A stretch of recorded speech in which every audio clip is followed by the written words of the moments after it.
मंगलम भगवान वीरो मंगलम गौतम घड़ी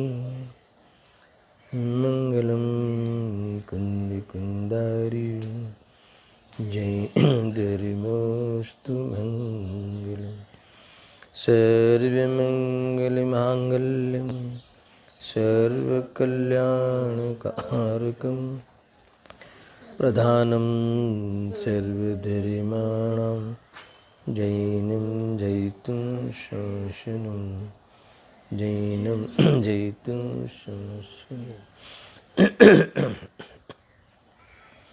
सर्वव्यापेकचिद्रूप स्वरूपाय परात्मने स्वोऽपि लब्धे प्रसिद्धाय ज्ञानानन्दात्मने नमः। आत्मरूपयनुपमयद्भुतं याहि लखे भवसिन्धुतरो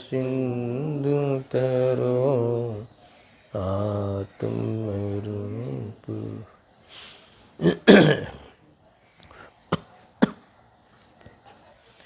प्रवचन 4 सुख अधिकार के अंतिम चरण में चर्चा चल रही है। मूल अतीन्द्रिय सुख ही परमार्थ से सुख है। इसकी खूब चर्चा करने के बाद इंद्रिय सुख परमार्थिक सुख नहीं है, छोड़ने योग्य है, उसे सुख मानने का भ्रम नहीं करना चाहिए। ये बात को विशेष समझाते हैं। इसके अंतर्गत कल 63-64 आदि गाथाएँ हुई ना, इसमें ये समझाया है कि जो परोक्ष ज्ञानियों को सच्चा सुख प्राप्त नहीं है, परमार्थ से वे दुखी ही है। यही कारण है कि वे रम्य इंद्रिय विषयों में रमते हैं, है ना। इंद्रिय के विषयों का ज्ञान होना वो तो स्वभाव है, पर ज्ञान के साथ वह उस पदार्थों का लक्ष्य करते हुए राग द्वेष आदि रूप परिणमित होते हुए उसमें रमते हैं, उसमें कल्पना करते हुए रमते हैं कि ये पदार्थ मुझे इष्ट है, ये पदार्थ मुझे अनिष्ट है, ऐसा मानता हुआ जानते हैं। और फिर उस पदार्थ के संपर्क में रहने का विकल्प, संपर्क बना रहे उसका विकल्प, अनिष्ट लगे तो हटाने का विकल्प, है ना। इस प्रकार से विकल्पों में सुख दुख का अनुभव करते हैं। समझ में आया ना। मिलाने का और संयोग में मिले तो सुख का भास करते हैं, हटाने की आकुलता करते हैं। कोई अनिष्ट हो लगे तो, अनिष्ट तो है ही नहीं, लगे तो इस प्रकार से वह उसमें इस कार्य में रत दिखते हैं, है ना। उसी विकल्पों में ही उस विषय सामग्री को लेकर लक्ष्य करके रमते हुए दिखाई देते हैं। तो ये आचार्य देव कहते हैं कि इसीलिए उसे क्या समझना, दुखी ही है, वो दुख की साइन है, वो दुख की निशानी है। ऐसा आकुलता की निशानी है, वो सुख नहीं है। भले तुम मानो सुख, वो बात अलग है, मगर वो वास्तव में सुख नहीं है। अब आज 65वीं गाथा प्रारंभ करते हैं। इसमें कहते हैं कि भले वो जो सुख सामग्री इंद्रिय के लक्ष्य से, वो सुख सामग्री का लक्ष्य करते हैं इंद्रिय के माध्यम से और सुखी होने का आभास रखते हैं अथवा मानते हैं कि मैं सुखी हुआ हूँ, तो यहाँ कहते हैं कि भले वो माने, मगर वह सुख की प्राप्ति, वो इंद्रिय सुख की प्राप्ति भी वो शरीर में से नहीं हुई, उन विषयों से नहीं हुई। इंद्रियों के समूह रूप ये शरीर, इस शरीर से सुख नहीं मिला है, अर्थात उसमें जो सामग्री लक्ष्य की थी उसमें से सुख नहीं आया है। तो वो सुख कहाँ से आया है? तो कि वो सुख भी आत्मा का ही है, ऐसा कहा है। यहाँ सिद्ध भगवंतों का जो पारमार्थिक सुख है, अतीन्द्रिय सुख है, वहाँ बिना शरीर के सुख मिलता है। वहाँ शरीर नहीं होने पर भी सच्चा सुख है ना। तो इतना ही नहीं है, इंद्रिय सुख भी वास्तव में शरीर में से नहीं आता, क्योंकि सुख का संबंध आत्मा से है। देखो मैं उत्थाने का पढ़ता हूँ। अब मुक्त आत्मा के सुख की प्रसिद्धि के लिए, मुक्त आत्मा यानी सिद्ध आत्मा, सिद्ध भगवान, शरीर सुख का साधन होने की बात का खंडन करते हैं, है ना। कोई ऐसा कहे कि भी वहाँ सुख का साधन शरीर है, ऐसा माने, तो सिद्ध भगवान तो दुखी हो जाएंगे, क्योंकि उनको तो शरीर ही नहीं है संयोग में।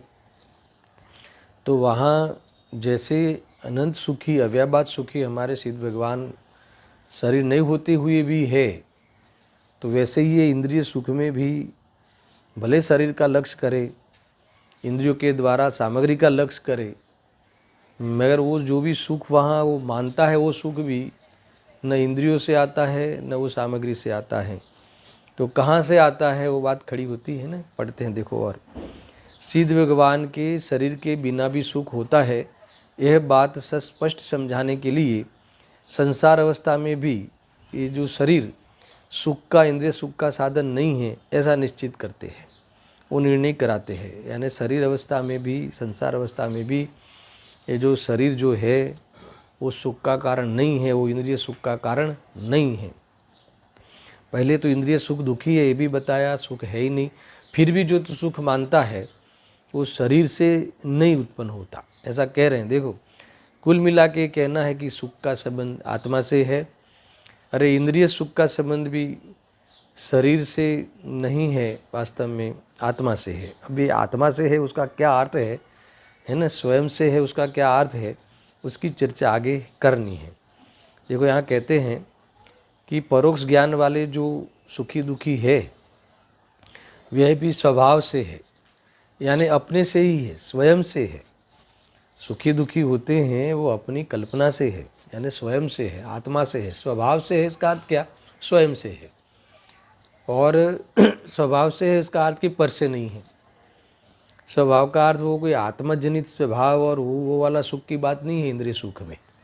मगर वो वाला सुख भी, सच्चा सुख भी जैसे आत्मा के आश्रय से आत्मा का ही है, तो ये सुख है वो पर से नहीं है। ये सुख भी उत्पन्न हुआ है, जो मानता है वो भी, अर्थात वो उसे व्यवहार से भी कहा जाता है, वो कसाई की मंदता में। तो वो सुख भी वास्तव में जहाँ आत्मा खड़ा है ना, वहाँ से हुआ है, वो सुख पर में से नहीं आया। इसमें कई, गुरुदेव सिंह ने तो कई एंगल बताए हैं। इसमें मुख्य एंगल ये लिया है कि वो स्वयं खुद वो इस पदार्थों में इष्ट है मानता हुआ सुख का अनुभव करता है, मगर पदार्थ में से सुख नहीं आता।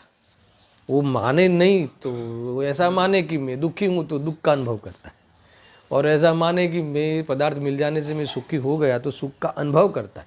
सुख है नहीं, अनुभव करता है, यानी आभास करता है, ऐसा इसमें लिया है।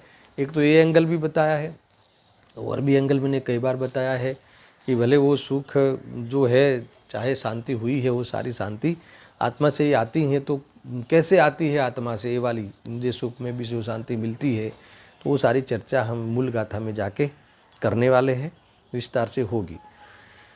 देखो यहाँ, इंद्रिय समाश्रित इष्ट विषयो पामिने निज भाव थी, जीव प्रणमतो स्वयमेव सुख रूप थाय देह थतो नहीं।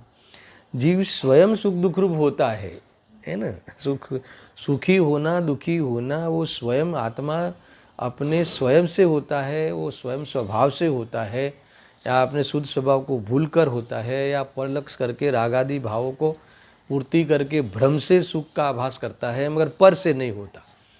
देह से सुख नहीं है, देह में सुख नहीं है, समझ में आया कि नहीं? देह बुद्धि करके दुखी होवे, लक्ष्य करके सुख बुद्धि का आभास करे, वो तो हो सकता है, पर इसमें देह का और उस देह के लक्ष्य से होने वाले और सामग्रियों का, भोजन आदि सामग्रियों का सुखी होने में 1% भी योगदान नहीं है, ऐसा यहाँ कहा है। देखो मूल में पढ़ते हैं, डायरेक्ट टीका पढ़ते हैं। देखो टीका और भावार्थ दोनों बहुत समझने लायक है। सुनना, वास्तव में इस आत्मा के लिए शरीर अवस्था में भी शरीर सुख का साधन हो ऐसा हमें दिखाई नहीं देता। क्या कहा?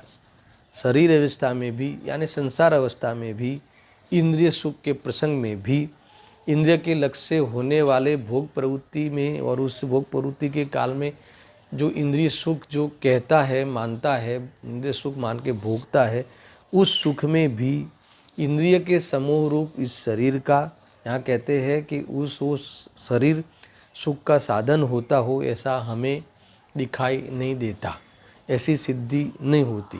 यानी सीधा अर्थ ये है कि इंद्रिय सुख भी वो शरीर में से नहीं आता। समझ में आया ना? खमर ढोकले में से नहीं आता, स्वीट में मिठाई में से नहीं आता, शरीर के स्त्री के शरीर में से नहीं आता, पुरुष के शरीर के विषय में से नहीं आता। समझ में आया कि नहीं? गजब की बात है, ये यहाँ कहते हैं। तो वो और उसके ज्ञान में से भी नहीं आता, पदार्थों के ज्ञान में से भी नहीं आता। तो ये फिर होता है सुख, वो कहाँ से होता है? जो मानता है वो तो पहले तो सुख है कि नहीं ये भी सिद्धि करी, और सुख है तो किस प्रकार से है और किस प्रकार से नहीं है ये भी थोड़ी देर बाद बात करते हैं। और वो वाला सुख भी वास्तव में कहाँ से आता है? तो क्या आत्मा के साथ संबंध है उस सुख का, पर के साथ संबंध नहीं है। तो आत्मा के साथ संबंध है तो कौन सा आत्मा लेना है ना? शुद्धात्मा तो ले नहीं सकते, क्योंकि शुद्धात्मा के आश्रय से तो अतीन्द्रिय सुख प्रकट होता है।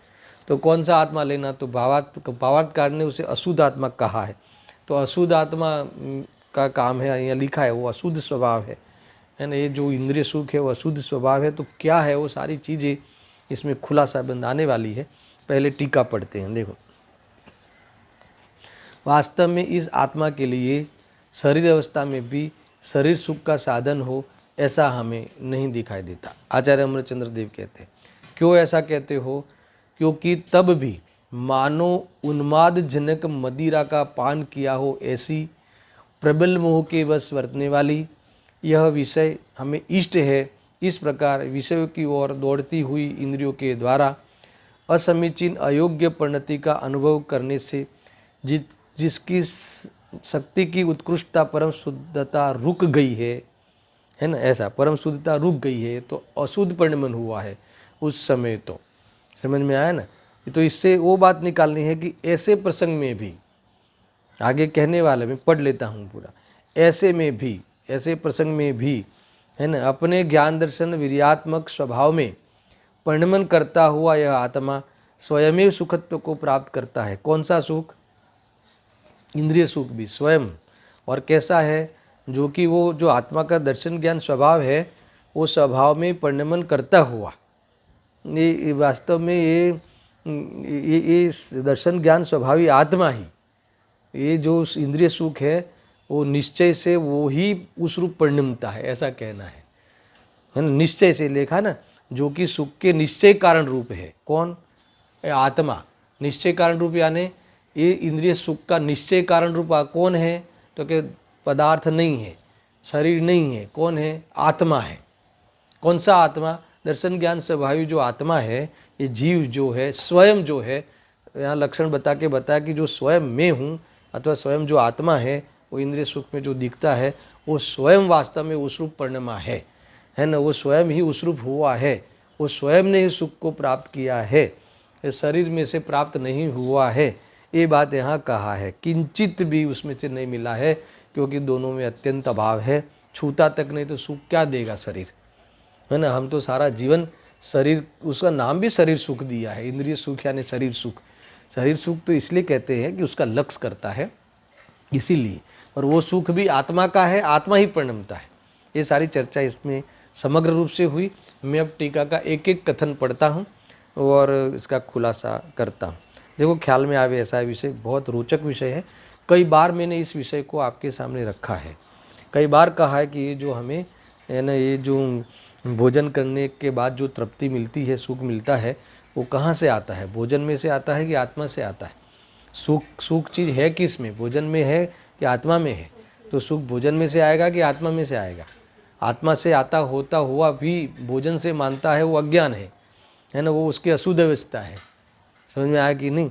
फिर भी वहाँ वो पहले तो वो सुख हुआ कि नहीं वो भी नक्की कराते हैं। अभी थोड़ी देर में, पहले पूरी टीका में पढ़ता हूँ, सुनना मेरा। वास्तव में इस आत्मा के लिए शरीर अवस्था में भी शरीर सुख का यानी इंद्रिय सुख का, शरीर सुख का साधन हो ऐसा हमें नहीं दिखता, नहीं दिखाई देता। क्यों? क्योंकि ये उस तब भी यानी इंद्रिय सुख के काल में भी, तब भी, ये पूरा पैराग्राफ उठाया था मैंने, है ना, तब भी वो इंद्रिय सुख के काल में भी वो आत्मा ही उस रूप परिणमता है, ये कहा। और क्या करता हुआ परिणमता है वो अभी कहा, सुन।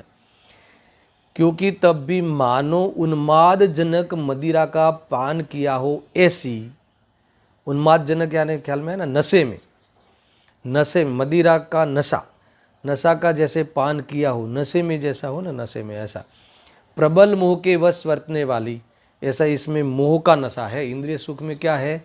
मोह का नशा है। तो यह विषय यानी जो भी विषय, पांचों इंद्रिय का जो भी विषय, रसना इंद्रिय का भोजन आदि, कर्ण इंद्रिय का शब्द म्यूजिक आदि, है ना, ये चक्षु इंद्रिय का रंग आदि, घ्राण इंद्रिय का सुगंध आदि, गंध सुगंध आदि जो भी है ना, ऐसा लेना, स्पर्शन इंद्रिय का ठंडा गर्म आदि विषय, वो सारा विषय यहाँ कहते हैं कि इसमें हमें इष्ट है यानी क्या? हमें अच्छा लगता है।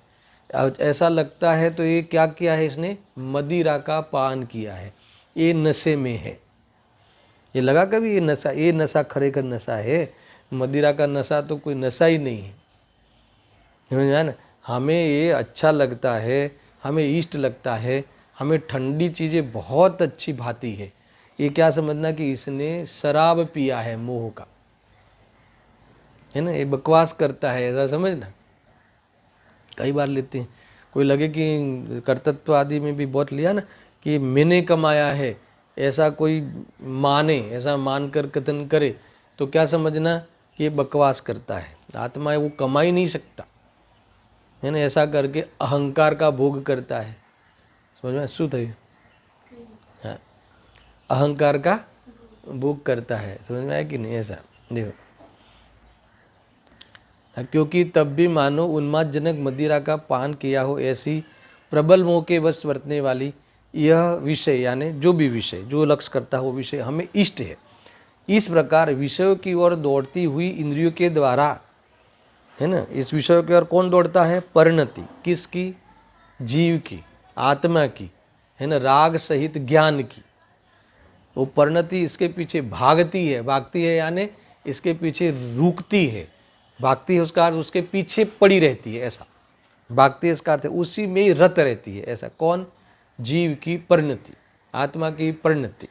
आत्मा स्वयं, परिणति इसके अभेद करके आत्मा कहे तो आत्मा स्वयं, कौन सा आत्मा? वही ज्ञान स्वभावी आत्मा ही स्वयं स्वभाव को भूल कर, है ना, ये चेतन स्वरूप आत्मा ही इसके पीछे, ये अशुद्ध आत्मा का वर्णन है। ये आत्मा का अशुद्ध भाव है, अशुद्ध अवस्था है। ये सुख इंद्रिय सुख है वो अशुद्ध अवस्था है, ऐसा कहने वाले। अयोग्य परिणति का, असमीचीन परिणति, असमीचीन यानी ये वास्तव में त्रिकाल स्वभाव जैसी परिणति नहीं है, इस अपेक्षा से असमीचीन, है ना।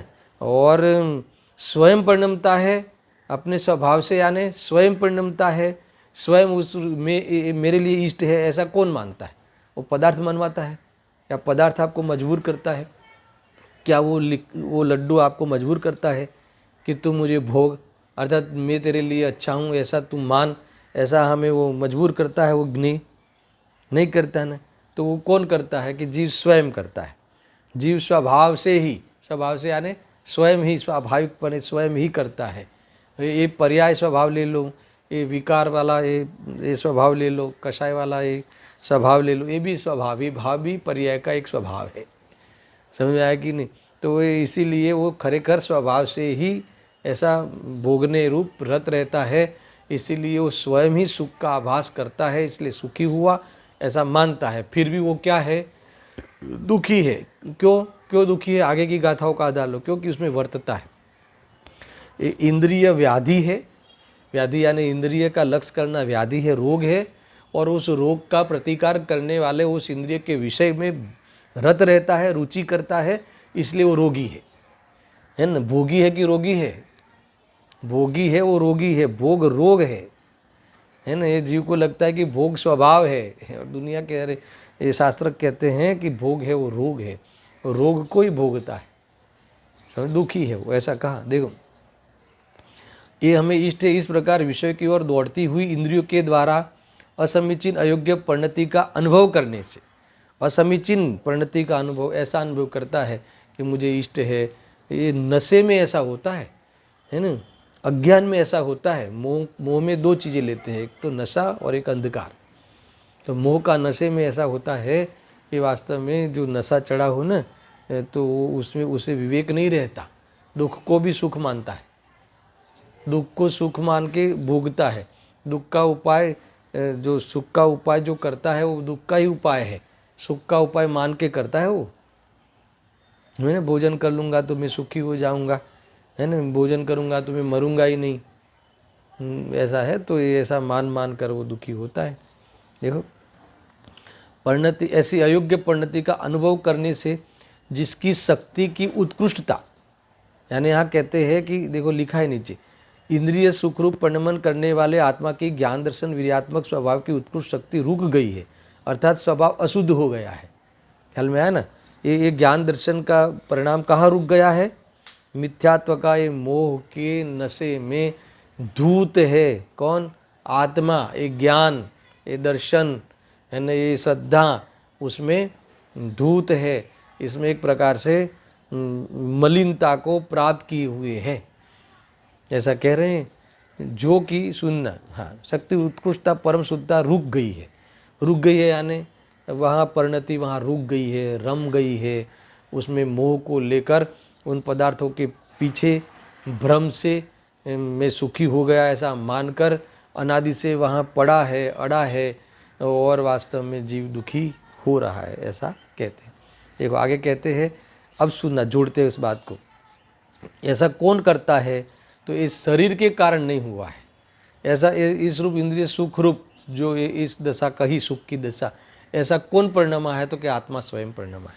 देखो ऐसे में भी अपने ज्ञान दर्शन वीर्यात्मक स्वभाव में, जो कि सुख के निश्चय कारण रूप है, ये सुख का निश्चय कारण, इंद्रिय सुख का निश्चय कारण कौन है, आत्मा स्वयं। कौन नहीं है, शरीर नहीं है, कौन नहीं है, सामग्री नहीं है, समझ में आया ना। तो ऐसा निश्चय कारण रूप है, निश्चय कारण रूप है, परिणमन करता हुआ यह आत्मा स्वयं सुखत्व को प्राप्त करता है। देखो इसमें जो ये बीच वाला लिखा ना, जो कि सुख के निश्चय कारण रूप है, उसको हाइड करके पढ़ता हूँ। जैसे ये परिणति मोह में मद होकर, है ना, मदमस्त होकर वह विषयों में भोग का आभास करता हुआ उपयोग वहाँ रम रहा है, ऐसे पोजीशन में, ऐसे इंद्रिय सुख के काल में जो हमें दिखता है, वह वास्तव में वो सुख कहाँ से आता है, तो ये कहते हैं कि वह ऐसे में भी अपने ज्ञान दर्शन वीर्यात्मक स्वभाव में परिणमन करता हुआ यह आत्मा स्वयं सुखत्व को प्राप्त करता है, सुखरूप होता है। यानी कौन सा सुख दर्शन है, इंद्रिय सुख। तो इंद्रिय सुखरूप कौन प्राप्त हुआ है, आत्मा। बीच में लिखा कि जो कि वो सुख के निश्चय कारण रूप है, निश्चय कारण रूप है, यानी खरेखर इसका निश्चय कारण परमार्थ से देखा जाए तो इंद्रिय सुख का कारण कौन है, इंद्रिय है, तो क्या नहीं, सुनना। इंद्रिय के विषय है, तो क्या नहीं। तो इंद्रिय संबंधी जो ज्ञान है, जाना, वो है, तो क्या नहीं। ये तीनों चीज़ें इंद्रिय सुख का कारण नहीं है। तो कौन है, तो क्या आत्मा स्वयं में मोह में मस्त होता हुआ, ये मेरे लिए इष्ट है, मुझे इसमें सुख मिलता है। ये जैसे ठंडक में ऐसा लगता है कि मुझे, है ना, आनंद आ गया, तृप्ति हो गई, ऐसा मानता हुआ, ऐसा सुख मानता हुआ स्वयं ठगाता है, अथवा सुख का आभास करता हुआ वो सुख को प्राप्त स्वयं हुआ है, इंद्रिय सुख को प्राप्त हुआ है। मगर यहाँ कहते हैं कि वो इंद्रिय सुख में वो सुख नहीं है, वो तो पराधीनता वाली चीज़ है, वो आभास मात्र है, ऐसा यहाँ कहा है ना। और मेन इसमें बात ये बताना है कि तुम्हें हमें जो सुख लगता है कि ये इसी में से सुख आया पदार्थों में से, तो ये इंद्रिय सुख भी उसमें से नहीं आता है, वो आत्मा स्वयं परिणामा है।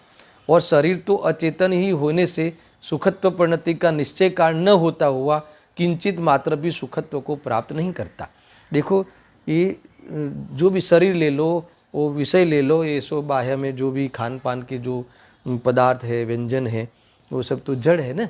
तो ये जो भी फल है, ड्राई फ्रूट्स है, जो भी इसका सेवन करते करके हम ऐसा लगता है ना सुखी हो गया, तो ये कहते हैं कि वो तो जड़ है, सुख उसमें से कहाँ से आएगा, फरसाण में से सुख कहाँ से आएगा, है ना। ये सिकंजी में से सुख कहाँ आएगा, तो ये सुख आता कहाँ से है फिर, समझ में आया ना। तो यहाँ कहते हैं आत्मा में से आता है। ये सिकंजी के देखो, ऐसा मैं आपको बताता हूँ कि कोई व्यक्ति तो बहुत प्यास लगी है, गर्मी है ज़ोरदार, और बहुत गला सूख रहा है, प्यास लगती है, तो उसे सिकंजी दिया अपने, ठंडी एकदम शरबत दिया, उसने सेवन किया, मान लो जो कहते हैं सेवन किया उसको समझ लो। और उस समय उससे जो शांति होती है, मुझे पहले बताओ कि शांति होती है कि नहीं होती है। अरे होती है, जो होती है बोलो ना, होती है। तो वो जो शांति हुई है, वो शांति कहाँ से आई। यहाँ कहते हैं आचार्य देव, सिकंजी में शांति नहीं, तो फिर रह गया तो एक स्व, और पर स्व में से तो आत्मा में से आई है।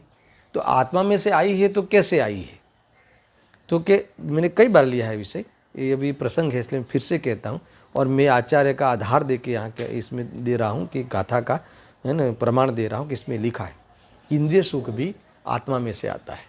तो कैसे आता है, इसमें दो एंगल मैंने पहले ही कहा था।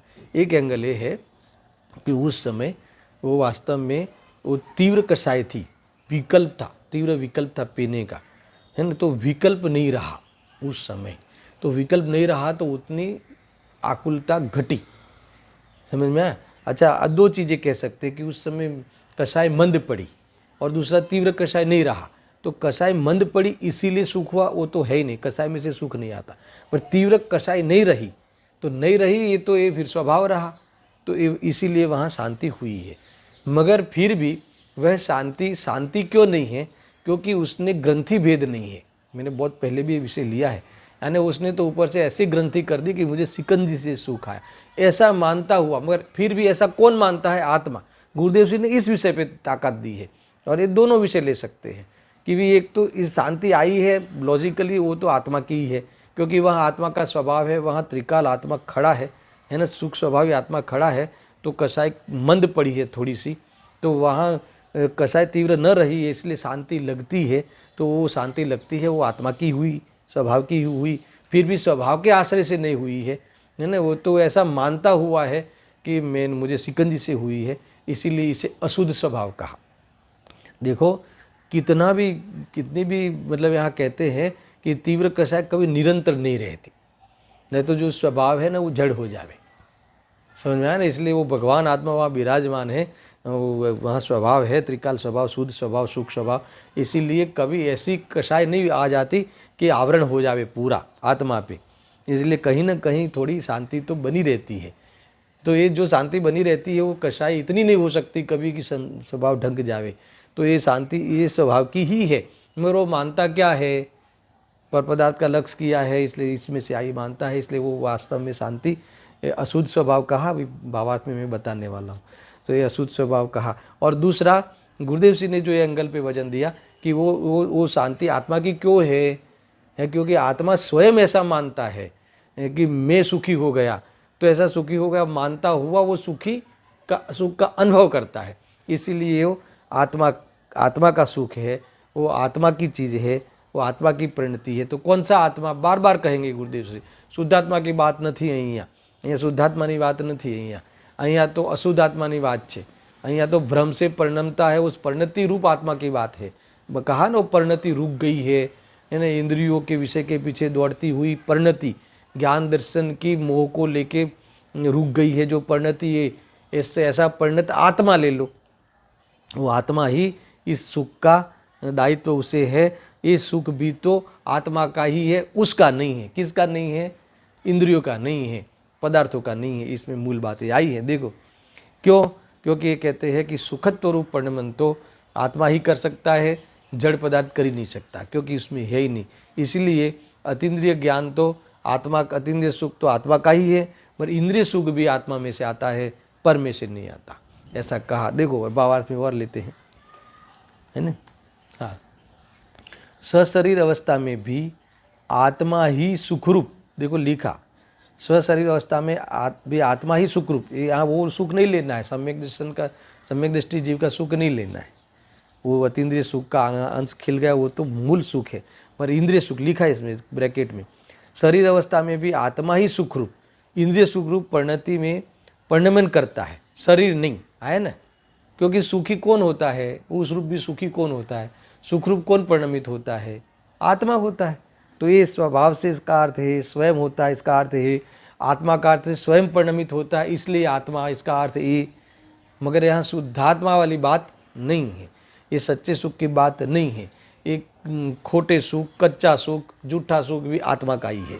तो मैंने एक तो वो लॉजिक दिया कि खरेखर वो वास्तव में वो स्वभाव वहाँ पड़ा है ना, तो ऐसा कभी वो तीव्र कषाय हो ही नहीं सकती कि वो आत्मा स्वभाव नष्ट हो जावे।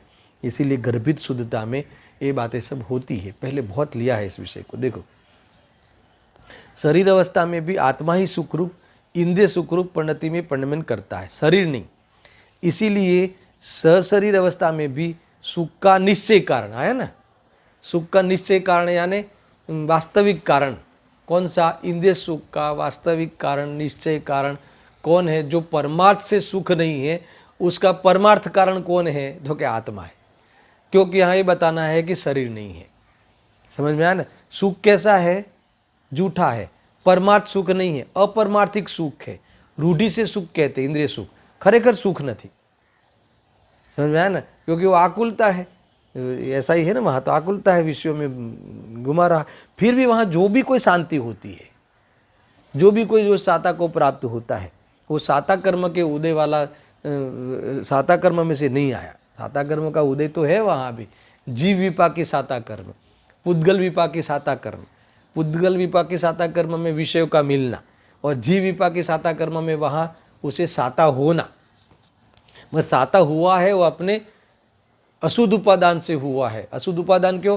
क्योंकि वहाँ कषाय की मनता हुई है ना। उस भोग के अवसर में ये साता हुई है, वो कषाय की मनता का है साता, अर्थात तो तीव्र कषाय नहीं रहने वाला साता है, अर्थात तो विकल्प उस प्रकार का विकल्प नहीं है, उस विषय का विकल्प नहीं रहा, इसीलिए साता हुई है। तो वो कौन सी साता है? अशुद्ध उपादान वाली है। शुद्ध उपादान तो स्वभाव की दृष्टि करते एक परमाणु मात्रा की भी अधीनता नहीं लगती, है ना, निर्विकल्प हो जाता। ये तो विकल्प जनित है ना, मंद विकल्प जनित है। विकल्प वैसे विकल्प नहीं रहा, पर विकल्प आत्मा की दृष्टि से अभाव भी तो नहीं हुआ, विकल्प की सुख दृष्टि भी नहीं गई है विकल्प में।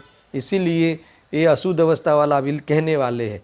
तो ये यहाँ कहते हैं कि इसीलिए शरीर अवस्था में भी सुख का जो निश्चय कारण आत्मा ही है, अर्थात इंद्रिय सुख का भी वास्तविक कारण, निश्चय कारण वास्तविक कारण आत्मा ही, आत्मा का ही अशुद्ध स्वभाव है। ये लिया ना, अशुद्ध स्वभाव है, ये कहा है। देखो निश्चय कारण वास्तव में आत्मा ही है, निश्चय से कहा है। कौन सा निश्चय लेना है? अशुद्ध निश्चय नहीं से, है ना। अशुद्ध स्वभाव का ये अर्थ है कि कषाय की मनता, उसमें आकुलता वह कम होती है, ये अशुद्ध स्वभाव है। कषाय का सुख का कारण नहीं है, कषाय की मंदता उपचार से ली है, फिर भी वो कषाय तीव्र नहीं रही, उसका सुख है। बार बार कहता हूँ। और इस रूप आत्मा परिणमा है, इसीलिए आत्मा इस सुख का कारण है। आत्मा स्वयं इस सुख का करता है। इसका कर्ता कौन नहीं है? शरीर नहीं है। देखो इंद्रिय नहीं है, विषय नहीं है, अर्थात इंद्रिय सुख का भी वास्तविक कारण आत्मा का ही अशुद्ध स्वभाव है। अशुद्ध स्वभाव में परिणमित आत्मा ही स्वयं ही इंद्रिय सुख रूप होता है, इसमें शरीर कारण नहीं है। क्यों नहीं है? क्योंकि सुख रूप परिणति और शरीर सर्वथा भिन्न होने के कारण सुख और शरीर में निश्चय से किंचित मात्र भी कार्य कारणता नहीं है। कौन से सुख की बात हुई? इंद्रिय सुख। देखो इसमें भी जो शांति होती है ना, ग्रंथि भेद कर लेवे ना, कि नहीं शांति हुई है ना, वो कसाय नहीं रहने से हुई है। और क्यों कसाय नहीं रही, तो क्या आत्मा का त्रिकाल स्वभाव मौजूद है ना, तो तीव्र कसाय तो निरंतर बनी नहीं रहती। कभी निरंतर बनी रहती तो ये स्वभाव वहाँ जो त्रिकाली स्वभाव नष्ट हो जाता। त्रिकाली स्वभाव कभी नष्ट नहीं होता, ये मूल बात है ना, ढंक जाता, सुख का अवकाश ही नहीं रहता। तो यहाँ ये कहते हैं कि इसीलिए कैसा भी पापी जीव हो, निरंतर तीव्रता नहीं बनी रहती, ठंडा पड़ता ही पड़ता है। कैसा भी क्रोध आ जाए, है ना, कैसा भी पापी हो, आतंकवादी हो, तो भी उसकी कसाय मंद पड़ती ही पड़ती है। समझ में आया ना। तो वो कसाय जितनी मंद पड़ी, यानी उतनी उग्र न रही, तो उस समय उसे शांति जो महसूस होती है, तो वो शांति मुझे बताओ कि वो विषय की पूर्ति तो कर ही नहीं सकता, विषय में से तो आती ही नहीं, तो वो तो स्वभाव जनित हुई, है ना, अर्थात तो वह वहाँ विभाव नहीं रहा, उसकी शांति है।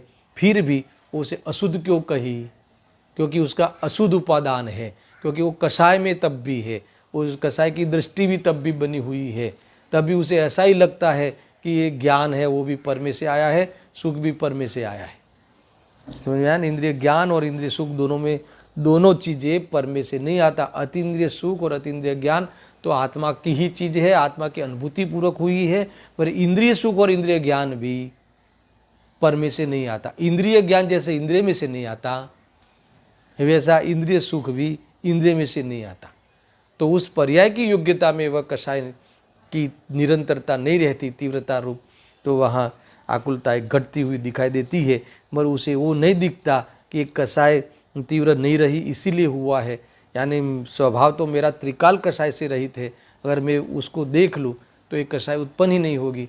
मगर ये तो ऐसा मानता है कि मेरी पूर्ति हुई कसाय की और मुझे पदार्थ इष्ट है, ऐसा मानता हुआ पदार्थ का लक्ष्य करता हुआ वह ग्रंथि भेद नहीं करता, दुखी होता है। फिर भी ऐसा कार्य भी, इष्ट मानने का कार्य भी किसने किया है, आत्मा ने ही किया है ना, देह के कारण नहीं, आत्मा ने स्वयं मदहोशता में, है ना, ये मोह में किया है। इसीलिए ये सारी चीज़ें आत्मा की कही है ना। इंद्रिय सुख भी आत्मा का ही है, आत्मा का है ना, आत्मा स्वयं प्रणमा है। पुद्गल क्यों नहीं प्रणमा कि उसमें सुख नहीं होता, अत्यंत अभाव है। ऐसा कहकर इस बात को यहाँ इन्होंने समाप्त की है। अब मैं गुरुदेव जी का प्रवचन पढ़ता हूँ, प्रवचन सुधा वाला, है ना, देखना अद्भुत है।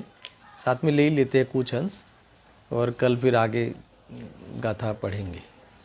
पेज नंबर है 175, प्रवचन सुधा 175, गजब का है। देखो, मुझे ऐसा लगता है कि पूरा पढ़ना चाहिए। इसमें वैराग्य की भी बात आई है, इसमें सब कुछ बातें आई है। जितना संभव है उतने अंश में पढ़ूंगा जरूर, आप घर पे पूरा पढ़ लेना। यहाँ देखो, उत्थानिका से आगे बढ़ते हुए कहते हैं, इंद्रिय वाले को भी शरीर से सुख नहीं है। गुरुदेव जी कहे छे सूक्ष्म बात छे, सूक्ष्म बात छे, यानी हमें आज तक ऐसा नहीं लगा कि ये जो सुख मिलता है वो शरीर में से नहीं मिलता, ऐसा नहीं लगता। हमें तो ऐसा ही लगता है कि शरीर ठीक होय, शरीर बराबर होय, शरीर इंद्रिय स्ट्रोंग होय, પ્રબળ હોય, અને પછી બહારમાં પદાર્થોની બી અનુકૂળતા રહે, અને પછી આપણે એને સેવન કરીએ અને મજામાં રહીએ, એને એવું માનતો। અને फिर भी ये तो कहते हैं कि ऐसा भी तो माना किसने, जीव ने ही माना, तो उस रूप परिणमित जीव ही हुआ है। इसलिए ऐसा सुख भी, ये जो मानता है वो सुख भी वो आत्मा में से आया है, पर में से नहीं आया, यानी आत्मा परिणमा है। आत्मा में से आया मैं बोलूँ तुरंत आपको लगता है कि शुद्धात्मा में से आया, अरे ऐसा नहीं, आत्मा में से आया ना, आत्मा ही परिणमा है, पर के कारण ही स्वयं, इसीलिए यहाँ कहा है। एक तो ये है, और किस प्रकार से सुख है मैंने थोड़ी देर पहले ही बताया कि वहाँ आकुलता तो घटी है, शांति तो हुई है, नहीं हुआ ऐसा नहीं है, ऐसा है ना। तो क्यों हुआ है, तो क्या उस प्रकार का विकल्प वहाँ नहीं है, ऐसा। देखो, इंद्रिय वाले को भी शरीर से सुख नहीं है, सूक्ष्म बात है। शरीर तो जड़ है, धूल है, और अपनी कल्पना से मानते हैं कि मैं सुखी हूँ। इंद्रिय के विषय में मैं सुखी हूँ, यह तो कल्पना का परिणमन है, शरीर उसमें कारण है नहीं। ऐसी कल्पना का कारण भी शरीर नहीं है, आत्मा स्वयं मदहोश होके, मोह से आच्छादित होके इस रूप परिणमा है। इसीलिए ये इंद्रिय सुख भी आत्मा का ही है, ऐसा कहा। देखो, यहाँ कहते हैं कि अशरीरी दशा में भी, अशरीरी दशा में सिद्ध को शरीर नहीं है इसलिए सुख नहीं है, ऐसा नहीं है। कोई कहे कि शरीर नहीं है तो सुखी किस बात के होंगे ऐसे, तो ये तो अज्ञानी का सोच है। वहाँ तो कहते हैं कि शरीर नहीं है इसलिए सुखी नहीं है, ऐसा नहीं है, वो सबसे टॉप में सुखी है। समझ में आया कि नहीं? ऐसा शरीर रहित आत्मा सिद्ध है, वो तो शरीर रहित है, और आत्मा भी शरीर और राग रहित है, सबका आत्मा।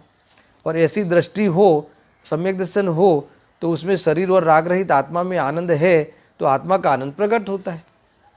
शरीर मेरा है ही नहीं तो उसके पीछे भागने का, ये सब थकान होने का कार्यक्रम समाप्त हो गया, मिथ्यात्व निकल गया, तो जीव को शांति हुई।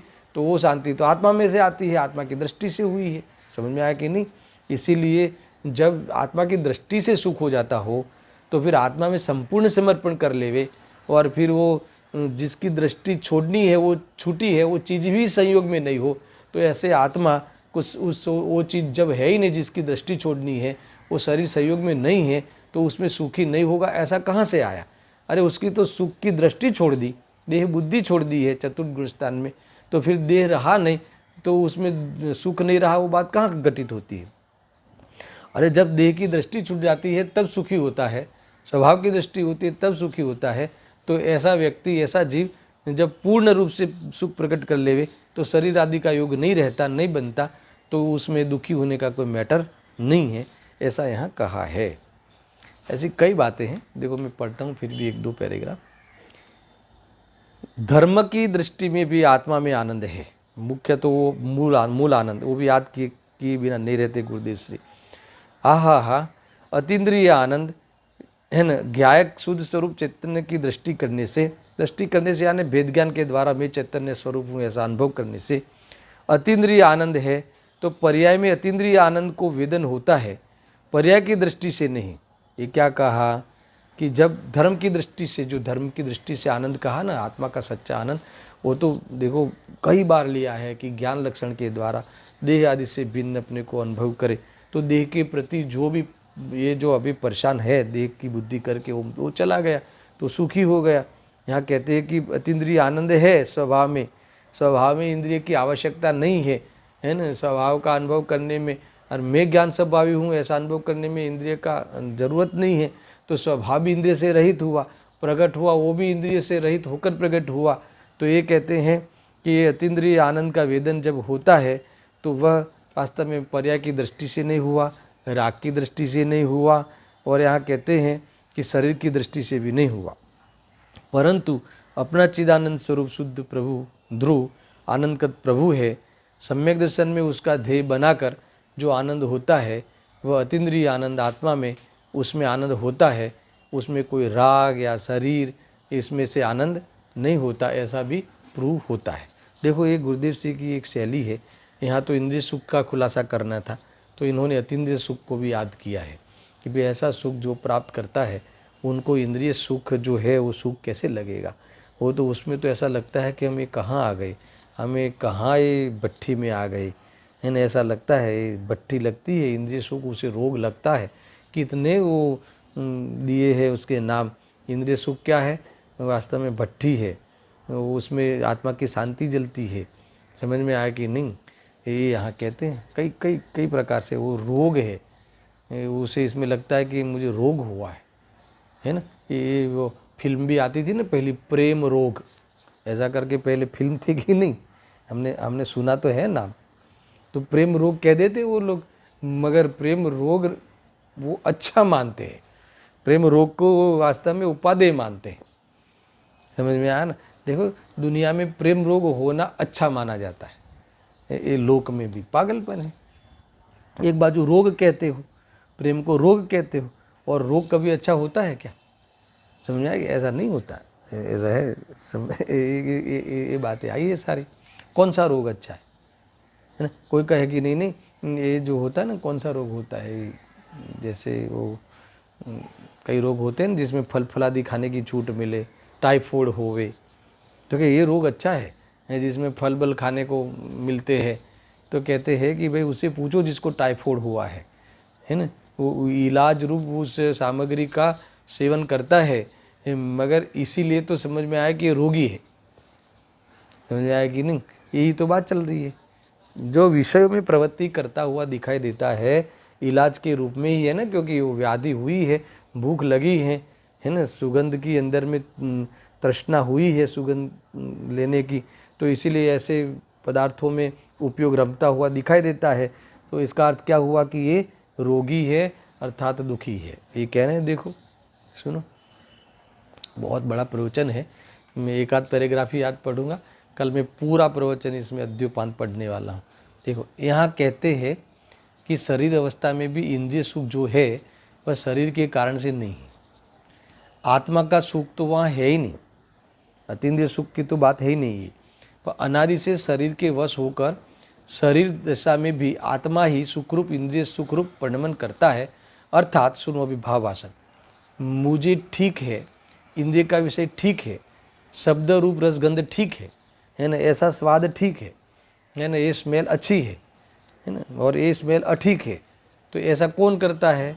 ऐसी परिणति अज्ञानी शरीर बिना अपने कारण से करता है, उसमें शरीर का कोई योगदान नहीं। अपने अपने राग को लेकर ज्ञान ऐसा कोई भी अविवेकी रूप परिणमन करता है, उसमें शरीर कोई कारण नहीं है।